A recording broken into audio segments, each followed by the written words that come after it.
ಆರೋಪಿತ ಸ್ಥಾನದಲ್ಲಿರುವಂತಹ ಓಂ ಪ್ರಕಾಶ್ ಪತ್ನಿ ಪಲ್ಲವಿ ಈ ಹತ್ಯೆ ಆಗೋದಕ್ಕೂ ಸ್ವಲ್ಪ ದಿನಗಳ ಮುಂಚೆ ಒಂದು ವಾಟ್ಸ್ಆಪ್ ಗ್ರೂಪ್ನಲ್ಲಿ ತಮಗಾಗ್ತಾ ಇರೋ ಸಮಸ್ಯೆಗಳ ಬಗ್ಗೆ ಹೇಳ್ಕೊಳ್ಳೋ ಪ್ರಯತ್ನವನ್ನು ಮಾಡಿದ್ರು ಅನ್ನೋ ವಿಚಾರ ಪಬ್ಲಿಕ್ ಟಿವಿಗೆ ಅವರ ವಾಟ್ಸ್ಆಪ್ ಚಾಟ್ನ ಡೀಟೇಲ್ಸ್ ಲಭ್ಯ ಆಗಿದೆ. ಪೊಲೀಸ್ ಆಫೀಸರ್ಸ್ ವೈಫ್ ಅಸೋಸಿಯೇಷನ್ ಗ್ರೂಪ್ನಲ್ಲಿ ಅವ್ರು ಏನೆಲ್ಲ ಮೆಸೇಜ್ ಮಾಡಿದ್ರು ಗೊತ್ತಾ? ಸಾಕಷ್ಟು ಆರೋಪಗಳನ್ನು ಪತಿಯ ವಿರುದ್ಧ ಪಲ್ಲವಿ ಅವರು ಮಾಡಿದ್ರು.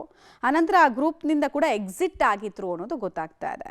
ಈ ಗ್ರೂಪ್ನಲ್ಲಿರುವಂತಹ ಅಧಿಕಾರಿಗಳು ಮತ್ತು ಸದಸ್ಯರು ಶೀಘ್ರದಲ್ಲೇ ಕ್ರಮ ಕೈಗೊಳ್ಳಿ, ಟೇಕ್ ನೆಸೆಸರಿ ಆಕ್ಷನ್ಸ್ ಅಂತೆಲ್ಲ ಅವರು ಬರೆದಿದ್ರಂತೆ. ಮನುಷ್ಯತ್ವಕ್ಕೆ ಬೆಲೆ ಕೊಡೋದಾದ್ರೆ ಈ ಸಂದೇಶ ಜಾಸ್ತಿ ಜನಕ್ಕೆ ತಲುಪಿಸಿ. ನನ್ನ ಗಂಡನ ಬಗ್ಗೆ ನಾನು ಹೇಳಿದ ಎಲ್ಲ ಸಂಗತಿಗಳು ಕೂಡ ಸರಿಯಾಗಿದೆ. ಒಂದು ತಪ್ಪು ಗ್ರಹಿಕೆ ಇನ್ನಷ್ಟು ಹಲವು ವಿಷಯಗಳಿಗೆ ಕಾರಣ ಆಗತ್ತೆ ಅಂತೆಲ್ಲ ಹೇಳಿದ್ರಂತೆ. 10-15 ದಿನಕ್ಕೊಂದ್ಸಲ ಇವರು ಡ್ಯೂಟಿಯಲ್ಲಿದ್ದಾಗ, ಇವರು ಆಫೀಸರ್ ಆಗಿದ್ದಾಗ ಕೆಲವರೆಲ್ಲ ಆಫೀಸರ್ಸ್ ಸಾಯ್ತಾ ಇದ್ರು. ಅದನ್ನು ಕೇಳಿದ್ರೆ ಅವ್ರಿಗೆಲ್ಲ ಅನ್ಸ್ಟೇಬಿಲಿಟಿ ಅಂತ ಇದ್ರು. ಬಟ್ ಇವರ ಕಿರುಕುಳದ ಕಾರಣಕ್ಕೆ ನಾವೆಲ್ಲ ಈಗ ಸಾಯೋ ರೀತಿ ಆಗಿದೆ. ಆಮೇಲೆ ಮಗಳಿಗೆ ಡ್ರಗ್ಸ್ ಕೊಡೋ ಪ್ರಯತ್ನವನ್ನೆಲ್ಲ ಮಾಡಿದ್ದಾರೆ. ಮತ್ತೆ ವಿಷಾರಹ ಎಲ್ಲ ದೇಹವನ್ನು ಸೇರ್ತಾ ಇದೆ ಅಂತೆಲ್ಲ ಅವರು ಆರೋಪ ಮಾಡಿದ್ರಂತೆ.